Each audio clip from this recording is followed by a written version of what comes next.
Welcome friends, my name is Harbhajan और repeat study channel में आपका स्वागत है। तो दोस्तों, आज हम जानेंगे रिफ्लेक्सिव और एम्फेटिक प्रोनाउन के बारे में कि हमारे रिफ्लेक्सिव और एम्फेटिक प्रोनाउन क्या होते हैं। और दोस्तों, जो हमारे रिफ्लेक्सिव प्रोनाउन होते हैं उन्हीं को हम एम्फेटिक प्रोनाउन कहते हैं। इनका यूज केवल अलग अलग सिचुएशन में किया जाता है, लेकिन जो प्रोनाउन होते हैं वो एक ही होते हैं और उनका अर्थ भी सेम ही होता है। बस एम्फेटिक प्रोनाउन का यूज हम जोर देने के लिए करते हैं और रिफ्लेक्सिव प्रोनाउन का यूज हम तब करते हैं जब कोई व्यक्ति किसी काम को खुद करे, तो हम उस काम को बताने के लिए रिफ्लेक्सिव प्रोनाउन का यूज करते हैं। ये बात आपको याद रखनी है दोस्तों, एज अ फैक्ट। आपके सामने मैं एक और एग्जाम्पल देता हूँ जिसके माध्यम से आप इसे और भी बेहतर तरीके से समझ सकोगे। तो दोस्तों, जब आप स्कूल में जाते हो और टीचर आपसे पूछते हैं कि बेटा ये काम किसने किया है, मम्मी ने कराया या फिर पापा ने, तो आप क्या कहते हो?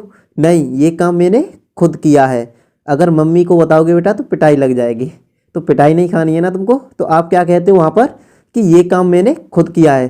तो इसी तरह की सिचुएशन को बताने के लिए, यानी कि ये जो सिचुएशन तुम बताते हो ना कि ये काम मैंने खुद किया है, मैं खुद खाना खाता हूँ, मैं खुद स्कूल जाता हूँ, या कोई व्यक्ति अपने काम को खुद करता है, तो उस काम को बताने के लिए हम रिफ्लेक्सिव प्रोनाउन का यूज़ करते हैं। ये बात आपको याद रखनी है दोस्तों, एज अ फैक्ट। अब हम ये जान लेते हैं कि हमारे रिफ्लेक्सिव प्रोनाउन होते क्या हैं और हम उनका किस तरह से अपने सेंटेंस में यूज करते हैं। तो दोस्तों, आपके सामने सभी रिफ्लेक्सिव प्रोनाउन आ रहे हैं, आप देख सकते हैं, और इनका यूज भी हम अपने सेंटेंस में सब्जेक्ट के अनुसार करते हैं। अगर हमारा सब्जेक्ट आई होगा तो हम माई सेल्फ का यूज करेंगे। अगर हमारा सब्जेक्ट बी होगा तो हम आवर सेल्फ्स का यूज करेंगे। अगर हमारा सब्जेक्ट यू होगा तो हम योर सेल्फ का यूज करेंगे या फिर योर सेल्फ्स का। अगर हमारा सब्जेक्ट ही होगा तो हम हिमसेल्फ का यूज करेंगे।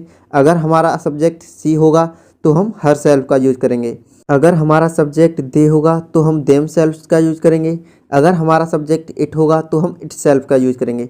ये बात आपको याद रखनी है दोस्तों, एज अ फैक्ट, कि हमें रिफ्लेक्सिव प्रोनाउन का यूज सब्जेक्ट के अनुसार ही करना है। मैं आपके सामने कुछ एग्जाम्पल देता हूँ जिनके माध्यम से आप इसे और भी बेहतर तरीके से समझ सकोगे। तो हमारा पहला एग्जाम्पल है आपके सामने, I go to school myself. तो दोस्तों, इस सेंटेंस की हिंदी है, मैं स्वयं स्कूल जाता हूँ। तो दोस्तों, वह अपनी मर्जी से स्कूल जाता है। तो इसमें जो आई शब्द है वो क्या है? हमारा सब्जेक्ट। और सब्जेक्ट क्या कर रहा है? वह खुद अपनी मर्जी से स्कूल जा रहा है, उसे कोई स्कूल भेज नहीं रहा है और वह खुद स्कूल जा रहा है। ये हमें कौन बता रहा है? ये माई सेल्फ बता रहा है, क्योंकि जो हमारा माई सेल्फ है वो क्या है? हमारा रिफ्लेक्सिव प्रोनाउन है। और रिफ्लेक्सिव प्रोनाउन क्या काम करते हैं? सब्जेक्ट द्वारा किए गए काम को बताते हैं कि ये काम सब्जेक्ट ने ही किया है। तो यहाँ पर आई हमारा सब्जेक्ट है और हमें माई सेल्फ बता रहा है कि ये काम ये आई जो व्यक्ति है उसी ने ही किया है। अगर आपके समझ में नहीं आया है तो कोई बात नहीं, मैं एक और एग्जाम्पल देता हूँ आपके लिए। जैसे हमने कहा, Ram eats the food himself. तो दोस्तों, इस सेंटेंस की हिंदी है, राम खुद खाना खाता है।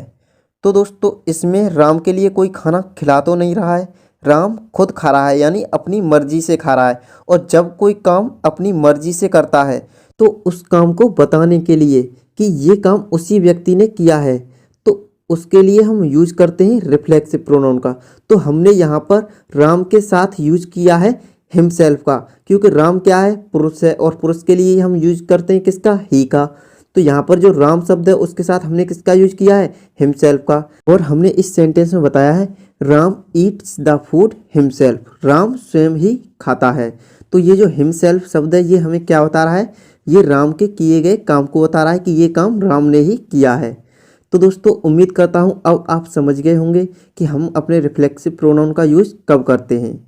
तो एक और एग्जाम्पल देता हूँ मैं आपके लिए, जिसके द्वारा ये टॉपिक आपके लिए पूरी तरह से क्लियर हो जाएगा। रानी रीड्स हर लेसन हर सेल्फ। तो दोस्तों, इस सेंटेंस की हिंदी है, रानी अपना पाठ खुद पढ़ती है या फिर स्वयं पढ़ती है। तो दोस्तों, इस वाले सेंटेंस में रानी अपना पाठ खुद पढ़ रही है और हमें ये कौन बता रहा है कि ये पाठ रानी ही पढ़ रही है? हमें ये बता रहा है हर सेल्फ, क्योंकि हर सेल्फ हमें क्या बताता है? सब्जेक्ट द्वारा किए गए काम को बताता है कि ये काम सब्जेक्ट ने ही किया है। और यहाँ पर जो सब्जेक्ट है वो कौन है? हमारी रानी है। और हमें ये कौन बता रहा है कि ये काम रानी ने ही किया है? ये बता रहा है हमारे लिए हर सेल्फ। तो यहाँ पर जो हर सेल्फ है वो क्या है? हमारा रिफ्लेक्सिव प्रोनाउन है। तो दोस्तों, उम्मीद करता हूँ अब आप समझ ही गए होंगे कि हमारे रिफ्लेक्सिव प्रोनाउन क्या होते हैं। अब हम जान लेते हैं हमारे एम्फेटिक प्रोनाउन का यूज हम अपने सेंटेंसों में किस तरह से करते हैं। जो हमारे रिफ्लेक्सिव प्रोनाउन होते हैं वही हमारे एम्फेटिक प्रोनाउन होते हैं। ये मैंने आपको पहले ही बता दिया था। अब हम इन्हें एग्जाम्पल के माध्यम से जान लेते हैं कि हम इनका सेंटेंस में किस तरह से यूज करते हैं। एग्जाम्पल देने से पहले मैं आपको एम्फेटिक प्रोनाउन को यूज करने की सिचुएशन समझा देता हूँ कि हम एम्फेटिक प्रोनाउन का किस सिचुएशन में यूज करते हैं।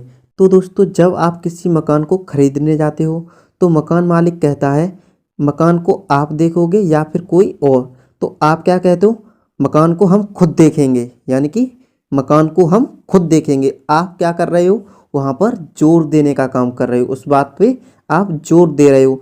तो इस तरह से जब आप किसी बात पर जोर देते हो तो हम यूज करते हैं एम्फेटिक प्रोनाउन का। बस हम इनका यूज थोड़े डिफरेंट तरीके से करते हैं। रिफ्लेक्सिव प्रोनाउन का यूज हम ऑब्जेक्ट के बाद करते हैं, लेकिन हम एम्फेटिक प्रोनाउन का यूज सब्जेक्ट के तुरंत बाद कर देते हैं।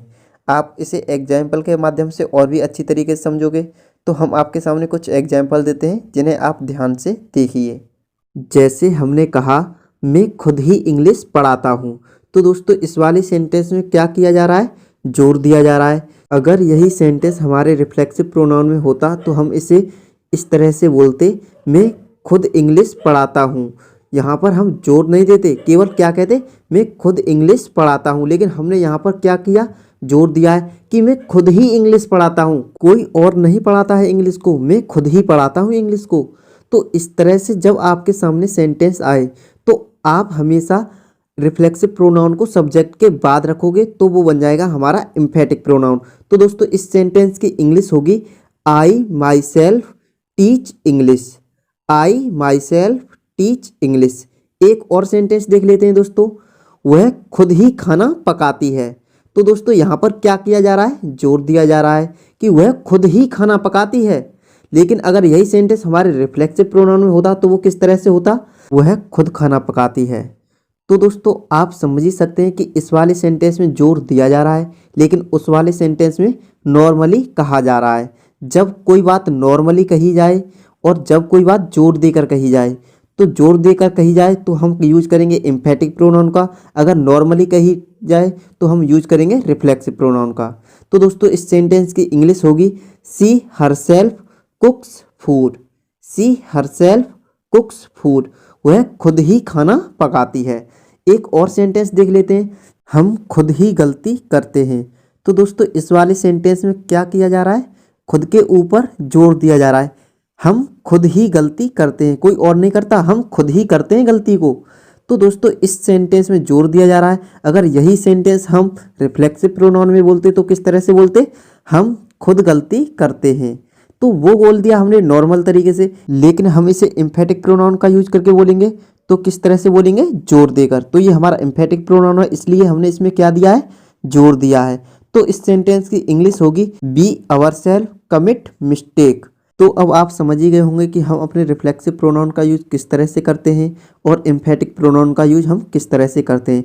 तो दोस्तों अगर आपको ये वीडियो अच्छा लगा हो तो आप इस वीडियो को लाइक कीजिए। अगर आप चैनल पे नए हो तो चैनल को सब्सक्राइब कर लीजिए और बेल आइकन को प्रेस कर लीजिए, जिससे आने वाली वीडियोस का नोटिफिकेशन आपको मिलता रहे। तो थैंक्स फॉर वॉचिंग वीडियो दोस्तों, मिलते हैं नेक्स्ट वीडियो में।